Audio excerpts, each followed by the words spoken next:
Indeed, in 2001, she signed a series of 4 such forms stating her clear wish not to be resuscitated and not to be treated aggressively.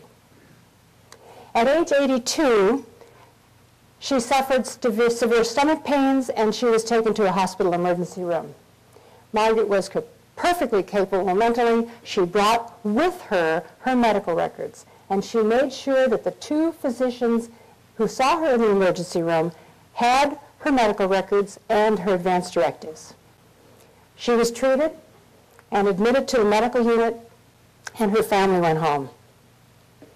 That night, while Margaret slept, that quick and painless death that she desired came to her.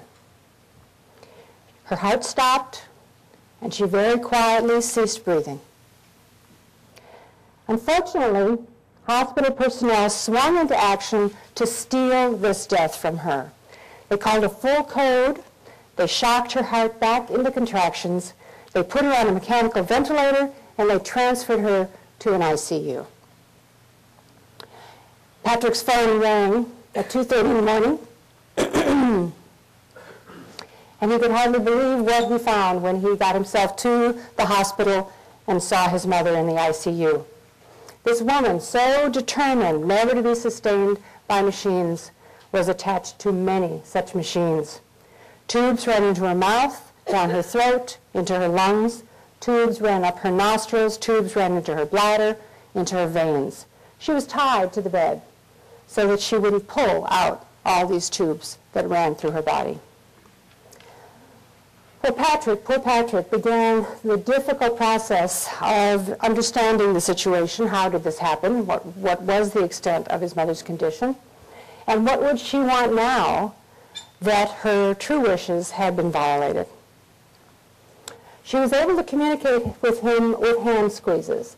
And the hand squeezes told him that she wanted to get off these machines and she wanted to die naturally. But he could not persuade the doctors to do this. Over 10 days, Patrick often found Margaret groaning, grimacing, writhing in her bed. He asked the nurses and doctors, "Why can't you keep my mom comfortable?" No one wanted to talk about her end-of-life wishes. No one suggested that hospice, not heroics, was the appropriate treatment here. Finally, after days of clear deterioration, Patrick persuaded the doctors over the phone to remove life support, and he asked that he be allowed to be at the bedside when that was done.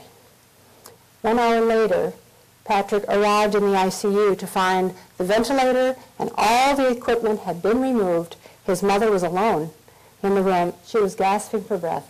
She was dying. Multiple tragedies occurred here. Wrongful resuscitation, inadequate palliative care, and a family legacy of lasting and painful memories. Well, Patrick took action to see if he could prevent this from happening to others.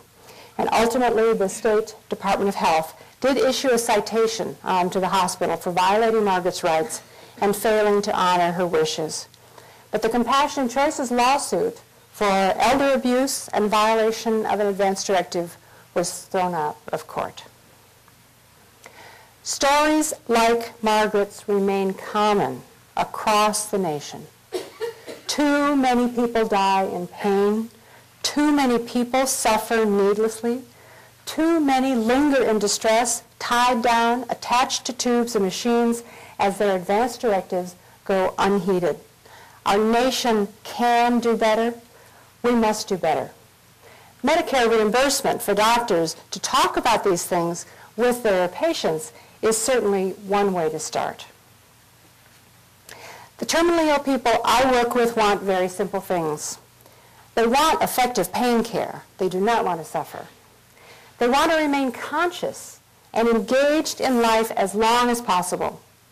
They want assurance that their treatment wishes will be honored, and they want choices that allow death to come peacefully, tranquilly, without needless suffering.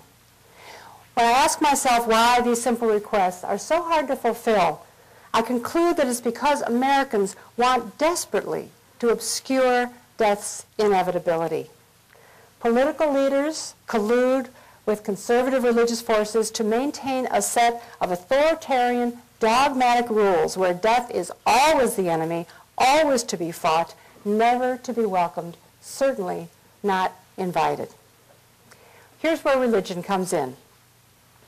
In antiquity, Stoics, like the philosopher Epicurus, asserted that the art of living well and dying well are one. And of course, the spiritual practices of indigenous peoples honored the cycles of birth and life and death. Today, however, religious leaders denounce acceptance of mortality as indicative of a growing culture of death, as they themselves claim to represent a culture of life. Well, the ancients acknowledged that life and death aren't cultural. They're two aspects of nature. There's no culture of death versus a culture of life struggling for dominance. What there is a culture of dogma, struggling against a culture of dignity. It's an ancient controversy. Those living in the culture of dogma find God's guidance and moral authority in a source outside their own individual conscience. They accept rules from this source and feel guilt and shame when they do not follow these rules. Those adhering to a culture of dignity find God, by whatever name they may call the divine, by looking deep within. An individual conscience is their moral compass. They aim toward an authentic wholeness, grounded in truth and love and mystery. They feel not guilty or ashamed, but empty and destitute when integrity and authenticity go missing from their lives. At Compassionate Choices, we meet people all over the nation as they are preparing to die. They have no time to waste on politics or dogma. They're putting the finishing touches on their life adventure and immersing themselves in its truths, its loves, its mysteries. Yes, they are grieving the loss of everything they cherish, including their own earthly existence.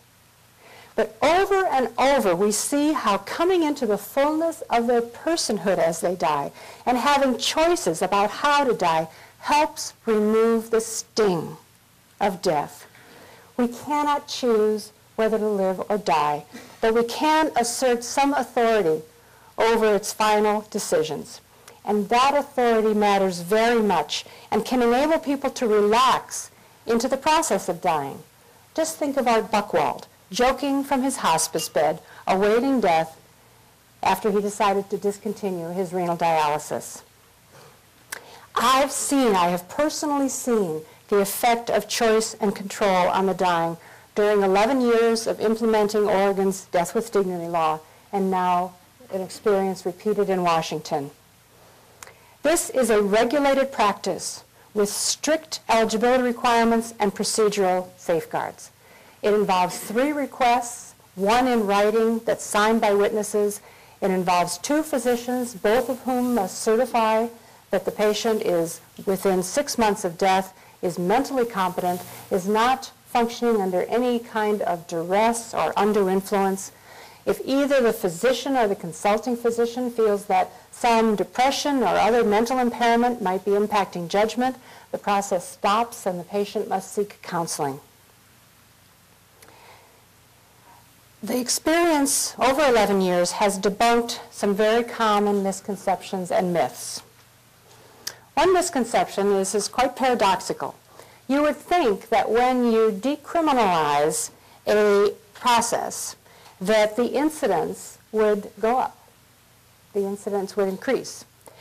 But scholarly research reveals this about patients in Oregon. 1 in 6 dying patients has the conversation with their loved ones about aid in dying. Hey, if it got really bad for me, how would you guys feel if I used that death with dignity? They start that conversation. 1 in 6, that's pretty lot. 1 in 50 takes that conversation to their doctor. Doctor, I'd like to start the process. I think I'd like to be eligible. I'd like to get that medication and have it. 1 in 50.